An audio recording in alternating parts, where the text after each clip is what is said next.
हे what's up guys, welcome back once again. दोस्तों, आज की कहानी एक ऐसे इंसान के ऊपर है जिसने अपनी कमज़ोरी को अपनी ताकत बना लिया और पूरी दुनिया में ये साबित कर दिखाया कि कुछ चीज़ें होती हैं जो कि सिर्फ हम ही कर सकते हैं। कैसे एक पैरालाइज इंसान जो कि अपने पैरों पर खड़ा भी नहीं हो सकता, वो बन गया दुनिया का सबसे महान वैज्ञानिक। ये कहानी आपके अंदर कुछ करने की चाहत को जगा देगी। चलिए जानते हैं कि आखिर ये कहानी किसकी है। कहानी की शुरुआत होती है यूनिवर्सिटी ऑफ कैम्ब्रिज से, जिसके अंदर जाते हुए हम दो दोस्तों को देखते हैं, जिनमें से एक का नाम है स्टीफन हॉकिंग। दरअसल आज कॉलेज में एक पार्टी है जिसमें सभी स्टूडेंट आए हुए हैं। उसी में से हम जेन को भी देखते हैं, जिसे देखकर स्टीफन को पहली नज़र वाला प्यार हो जाता है। इसीलिए वो उसके पास जाकर बात करने की कोशिश करता है। जेन बताती है कि वो लिटरेचर की स्टूडेंट है, वहीं स्टीफन बताता है एरोनॉटिक्स पढ़ता है, यानी कि उन चीज़ों के बारे में खोज करना जो शायद इस दुनिया में कभी किसी ने नहीं देखी, जैसे कि गॉड। दोनों के बीच में काफ़ी बातें होती है, जिसमें स्टीफन को पता चलता है कि जेन बहुत ही ज़्यादा धार्मिक है, पर उसके पूछने पर वो बताता है कि वो ईश्वर पर यकीन नहीं करता। उसे नहीं लगता कि इतने बड़े ब्रह्मांड को कोई चलाता है। ये सब कुछ अपने आप हो रहा है सिर्फ खुद की एक्सट्रीम फोर्स की वजह से। ये सुनकर जेन उसे पूछती है कि तुम साइंटिस्ट लोग जब फेल हो जाते तो किसके आगे हाथ फैलाते हो। वो हंसते हुए कहता है कि हम उस फेलियर को अपनी सक्सेस बना देते हैं, जिससे कि हमें हाथ फैलाने की ज़रूरत ही नहीं पड़ती। दोनों के मोरल्स बहुत अलग अलग हैं, लेकिन वाइब सेम है। इसीलिए जाते जाते जेन उसे एक टिश्यू पेपर पर अपना नंबर दे देती है। नेक्स्ट डे हम फिजिक्स टीचर को देखते हैं, जो कुछ गिने चुने बच्चों को एक पेपर सॉल्व करने को देते हैं, जो कि उन्हें 2 दिन में चाहिए था। जिसको देखकर सभी बच्चे हैरान थे, क्योंकि उन्हें पता था कि ये बहुत मुश्किल है और 2 दिन में सॉल्व करवाना तो बहुत ही ज़्यादा मुश्किल। पर वहीं स्टीफन को कुछ फ़र्क ही नहीं पड़ता, क्योंकि उसे फिज़िक्स बिल्कुल भी पसंद नहीं है। वो तो उनकी मजबूरी है, क्योंकि वो पीएचडी कर रहा है और इसीलिए उन्हें फ़िज़िक्स पढ़नी पड़ती है। अब 2 दिन बाद जब उनका दोस्त सुबह सुबह उस पेपर के बारे में पूछता है, तो वो बताता है कि उसने तो अभी तक उसे देखा भी नहीं है। जो सुनकर उसका दोस्त उसका मजाक बनाते हुए कहता है कि बेटा, तुम कैम्ब्रिज यूनिवर्सिटी को यहाँ तक आने के लिए बच्चे मरते हैं और तुम अभी आराम से सो रहे हो। उसकी इस बात को स्टीफन हंसकर टाल देता है, जिसके कुछ देर बाद हम सभी को टीचर के रूम में बैठा हुआ देखते हैं। क्योंकि आज सभी को वो आंसर देने थे, इसीलिए सभी एक एक करके अपनी शीट देने लगते हैं। पर किसी ने भी 3 से ज़्यादा सवाल के जवाब नहीं दिए थे। पर जब स्टीफन अपनी शीट देता है तो सबसे ज़्यादा शौक उसके दोस्त को होता है, क्योंकि उसने 10 में से 9 सही जवाब दिए थे, वो भी बस कुछ ही मिनट्स में, क्योंकि उसने 1.5 दिन तो कुछ पढ़ा ही नहीं था। और जब इस चीज़ को टीचर देखते हैं तो उन्हें स्टीफन के अंदर वो चमक दिख जाती है, जिसकी रोशनी से वो पूरे संसार को चमकाने वाला है। इसीलिए वो उसे अकेले में पूछते हैं कि वो क्या करना चाहता है। पर हर बच्चे की तरह उससे भी नहीं पता कि उसे आगे क्या करना है। वो दोस्त के डैड ने एरोनॉटिक्स की थी, इसीलिए उसने भी वही ले ली। जब इस बारे में प्रोफेसर को पता चलता है तो वो उसे कल एक मैथमेटिशियन जीनियस रॉबर्ट के लेक्चर में जाने को कहते हैं, जिसके लिए वो हाँ कर देता है। फिर वो स्टीफन को एक लैब में ले जाते हैं, जहाँ पर रखी हुई हर चीज़ मानो स्टीफन से कह रही है कि हाँ, यही वो जगह है जिसकी ज़रूरत तुम्हें सबसे ज़्यादा है। गेस करिए वो लैब किस चीज़ की होगी। अब फ्री होकर वो चर्च के लिए निकल जाता है, लेकिन प्रे करने के लिए नहीं, बल्कि जेन से मिलने के लिए, क्योंकि वो हर फ्राइडे वहाँ जाती है। उसके आने पर वो उसे अपने घर डिनर पर इन्वाइट करता है, जिसके लिए वो मान जाती है। अब स्टीफन के घर वालों को जेन बहुत ही ज़्यादा पसंद आती है, वो भी उनके साथ अच्छे से घुल मिल जाती है। उसके बाद वो दोनों एक पार्टी में भी जाते हैं, जहाँ पर उन्हें खुद की फीलिंग का पता चल जाता है। वो एक दूसरे को अब पसंद करने लगे। अब अगले दिन स्टीफन को लेक्चर में जाना था, इसीलिए वो सुबह ही वहाँ से निकल जाता है। पर स्टेशन पहुँचने पर उसे कुछ ठीक नहीं लगता, क्योंकि उसके पैर में कुछ अजीब सा दर्द हो रहा था। पर वो उसे इग्नोर कर देता और पहुँचता है रॉजर के लेक्चर में, जो कि बहुत ही मशहूर मैथ के प्रोफेसर थे। वो सभी को एक थ्योरी के बारे में बताते हैं कि कैसे पूरे ब्रह्मांड में बहुत सारी गैलेक्सीज होती हैं, जिसमें अनगिनत सितारे हैं, और उन्हीं में से एक बड़ा सा स्टार टूटा तो वो यूनिवर्स में बन रहे दबाव की वजह से एक ब्लैक होल में कन्वर्ट हो जाता है, जिससे ये होता है कि कुछ ही समय के लिए, लेकिन ब्रह्मांड और वक्त दोनों ही रुक जाते हैं। मतलब ब्लैक होल में समय का कोई महत्व नहीं है, समय वहाँ रुक जाता है। ये सब बातें स्टीफन को बहुत ही गौर से वो सुन रहा था, क्योंकि उसे इसमें रुचि आने लगी थी। और उस दिन के बाद से उसके दिमाग में बस उसी चीज़ों को लेकर थ्योरीज बनना शुरू हो गई थी। वो जिससे भी मिलता है यही बातें करता रहता है कि ब्रह्मांड में ऐसा होता है, वैसा होता है। ऐसे ही जब वो अपने प्रोफेसर से मिलता है तो उन्हें बताता है कि ग्रेट आइंस्टाइन ने अपनी जनरल थ्योरी में कहा था कि ब्रह्मांड बढ़ता जा रहा है, लेकिन अगर हम समय को रिवाइंड कर दें तो ये ब्रह्मांड छोटा होने लगेगा।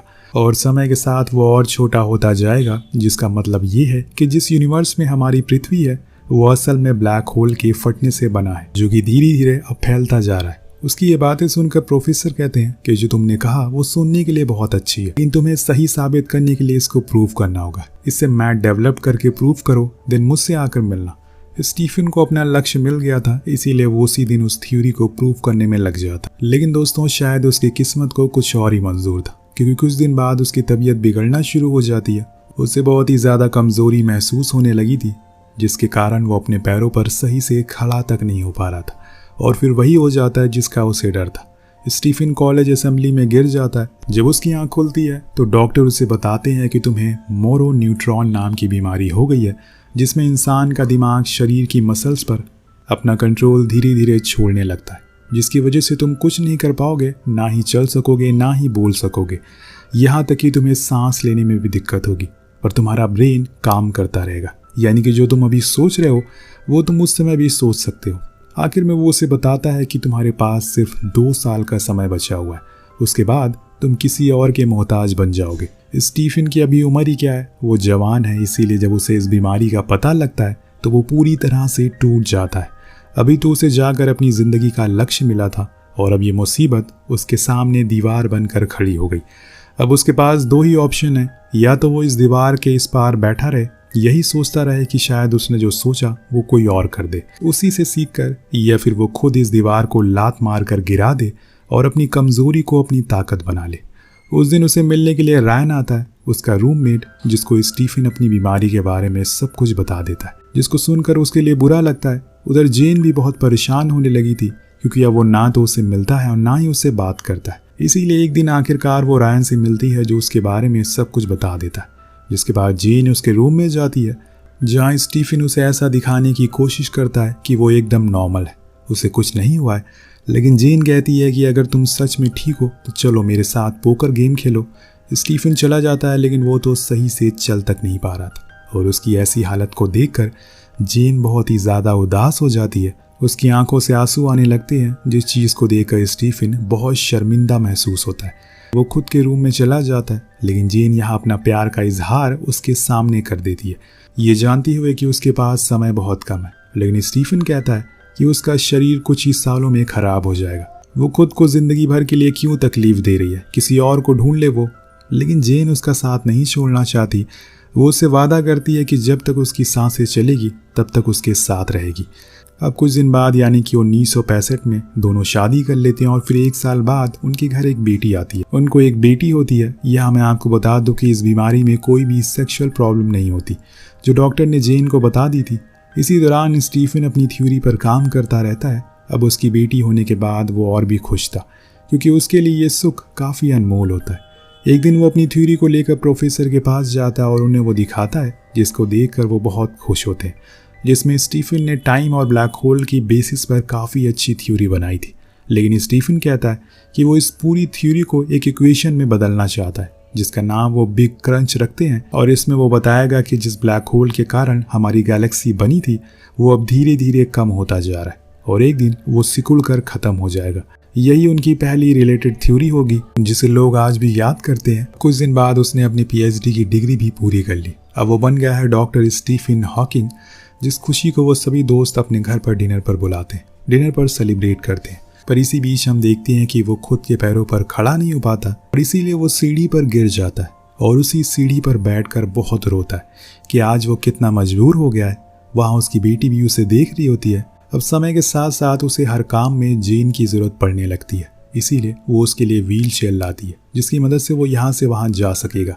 हालांकि स्टीफन को उस पर नहीं बैठना था, लेकिन मजबूरी सब कुछ करवा देती है।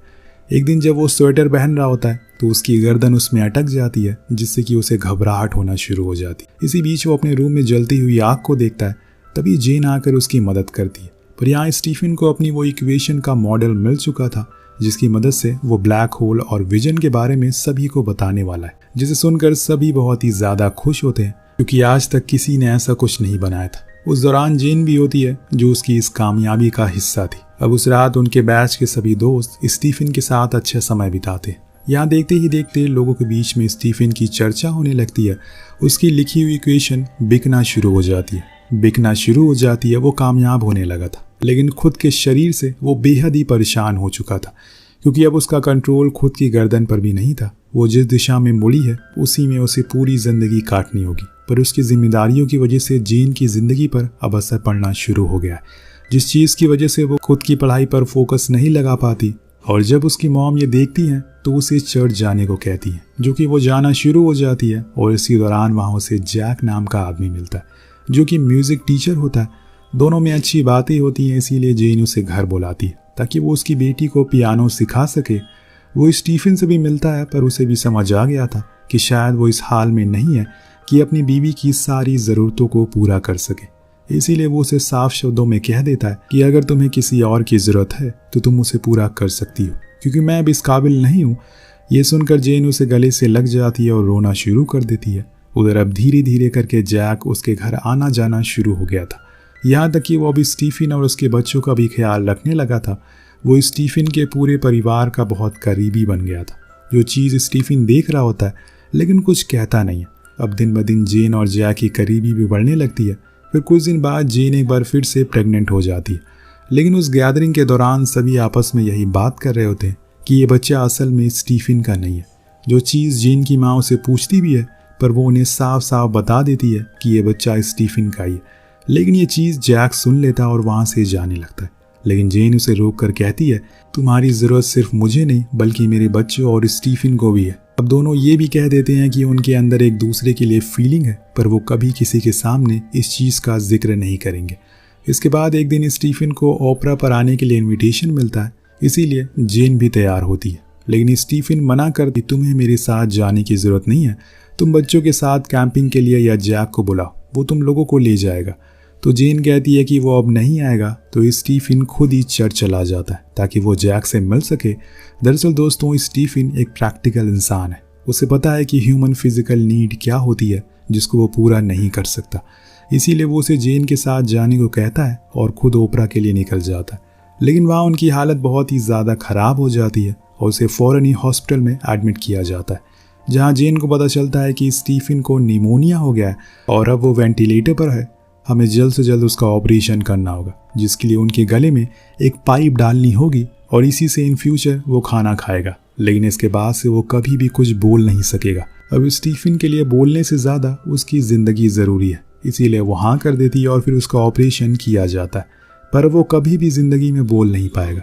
जब इस बारे में स्टीफन को पता चलता है तो वो बहुत रोता है। शायद सभी को ऊपर वाला सब चीज़ें नहीं देता। अब जेन उसके लिए एक नर्स भी हायर करती है, जो कि उन्हें स्पेलिंग बोर्ड की मदद से पढ़ना सिखाएगी। धीरे धीरे करके स्टीफन की उस नर्स से अच्छी बॉन्डिंग हो जाती है। पर एक दिन उनकी मुश्किलें थोड़ी आसान हो जाती है, क्योंकि उनके लिए एक मशीन आती है जो कि खास उन्हीं जैसे लोगों के लिए बनाई गई थी, लेकिन उसमें किसी की ज़रूरत नहीं थी। एक और खूबी उसमें ये थी कि वो अपने हाथ के इशारे से कुछ भी बोर्ड पर टाइप कर सकते हैं, जिसको कन्वर्ट करके वो मशीन दुनिया वालों को बता देगी कि वो क्या करना चाहता है। अब कोई भी आम बीमार इंसान होगा तो वो खुद को कोसता रहेगा, लेकिन स्टीफन दुनिया से परे है। वो इतनी जल्दी हार मानने वाला नहीं है। उसने इस मजबूरी का फ़ायदा उठाया और उसी मशीन की मदद से किताब लिख डाली। जब वो किताब पब्लिश होती है तो अमेरिका की बेस्ट सेलर बुक बन जाती है। पूरी दुनिया स्टीफन की काबिलियत को जानने लगती है, जिसके बाद उसे अमेरिका आने के लिए इनविटेशन मिलता है, जिसके बारे में वो जेन को बताता है। हर बारी वो ही उनके साथ हर जगह जाती है, लेकिन आज स्टीफन उससे पूछता है कि क्या वो एलन को ले जा सकता है, जो कि उसकी नर्स है। जिस बात को सुनकर जेन समझ जाती है कि अब पहले जैसा कुछ भी नहीं रहा। उन दोनों के बीच में जो प्यार था वो ख़त्म हो गया है, जो कि एक तरह से प्रैक्टिकल देखें तो पॉसिबल है, क्योंकि दोनों अब अलग अलग इंसान को चाहने लगे। जो बात दोनों अच्छे से जानते हैं कि अब वो बस नाम के पति पत्नी रह गए, इसीलिए वो फैसला करते हैं कि वो डिवोर्स ले लेंगे। लेकिन ये पल उनके लिए बहुत ही भावुक होता है, क्योंकि जेन ने उसका साथ तब दिया जब वो मुश्किल घड़ी में था, उसके साथ खड़ी रही जब उसकी ज़िंदगी उससे दूर जा रही थी। स्टीफन के पास तो बस 2 ही साल बचे हुए, लेकिन शायद जेन की वजह से वो आज जिंदा है, जिसके लिए वो उसका शुक्रिया करता है। और फिर अगले दिन जेन वहाँ से जैक के पास चली जाती है और स्टीफन अमेरिका के उस फंक्शन के लिए आ जाता है जहाँ उनके साथ एलन होती है। अब दोनों एक दूसरे को पसंद करने लगे थे, जो बात दोनों अच्छे से जानते हैं। अब अमेरिका में स्टीफन का बहुत ही भव्य स्वागत होता है। वो बहुत सारे स्टूडेंट के बीच में बहुत ही मशहूर हो गया था। या फिर ये भी कहें कि लोग ऐसे इंसान को देखने के लिए उत्साहित थे जो ना तो बोल सकता है और ना ही हिल सकता है, लेकिन उसके सामने बड़े बड़े साइंटिस्ट 4 मिनट डिबेट नहीं कर सकते। ये हुनर रखता है वो इंसान, वहाँ वो सभी का बहुत ही खूबसूरती से जवाब देता है। जब अंत में सबके जाने का समय हो जाता है तो उन सभी जवान लोगों से वो एक बात को शेयर करता है जो उन्हें अभी तक जिंदा रखी है, और वो बात ये होती है कि तुम कभी भी खुद को किसी से कमज़ोर मत समझो, बल्कि ये सोचो कि तुम उससे अलग हो। तुम वो कर सकते हो जो वो नहीं कर सकता, या फिर उस जैसे हज़ारों लोग नहीं कर सकते। कोशिश करते रहो, क्योंकि हार्ड वर्क की कोई सीमा नहीं होती। एक दिन आपको सफलता ज़रूर मिलेगी, क्योंकि मौका सभी को दिया जाता है। जैसे उसे सूर्य कुमार यादव की तरह उस कैच को पकड़कर ट्रॉफी जीत जाता है, कोई 6 मारने की कोशिश में हार जाता है, पर चांस सभी को मिलता है। अब उनकी इस बात से सभी लोग मोटिवेट होते हैं और खड़े होकर सभी एक साथ तालियां बजाते हैं। अब उस दिन के बाद वो इंग्लैंड लौट आया, लेकिन अब स्टीफन हॉकिंग का पूरी दुनिया में नाम हो गया। क्वीन ऑफ इंग्लैंड उन्हें ऑनर देने के लिए बुलाती है, जहां उनके साथ उनके 3 बच्चे और जेन भी मौजूद होती है। दोस्तों, यही कहानी का अंतिम दृश्य होता है, पर यहाँ हम एक बार फिर से टाइम ट्रैवल करके उसी दौर में चले जाते हैं जहाँ से ये सब शुरू हुआ था। यानी कि ये स्टोरी भी स्टीफन हॉकिंग की थ्योरी की तरह ख़त्म हो गई है, जिसमें उन्होंने कहा था कि yes, time travel is possible but not practical. उनकी एक और मशहूर थ्योरी है जिसमें उनका कहना है कि आने वाले कुछ सालों में हमें दूसरे प्लैनेट की खोज करनी चाहिए और वहाँ पर इंसानों की आबादी को बढ़ाना चाहिए, क्योंकि पृथ्वी का अंत बहुत ही करीब है। A brief history of time जो बुक उन्होंने लिखी थी, उसकी 10 मिलियन कॉपीज़ पूरी दुनिया में बेची गई, जो कि एक रिकॉर्ड है। अपने आखिरी समय में भी वो जेन के साथ संपर्क में थे और कभी भी उनसे दोस्ती नहीं तोड़ी। इसी के साथ इस कहानी का यहीं पर अंत हो जाता है। वेल दोस्तों, स्टीफन हॉकिंग ने दिखा दिया कि हर किसी की इंसान में कोई ना कोई परेशानी की दीवार खड़ी होती है, लेकिन सफलता और कामयाबी वही हासिल करते हैं जो इस दीवार को पार कर पाते हैं। वेल, आपको कहानी कैसी लगी नीचे कमेंट करके ज़रूर बताएगा। मिलते हैं अगले वीडियो में। Thank you so much watching. Peace out.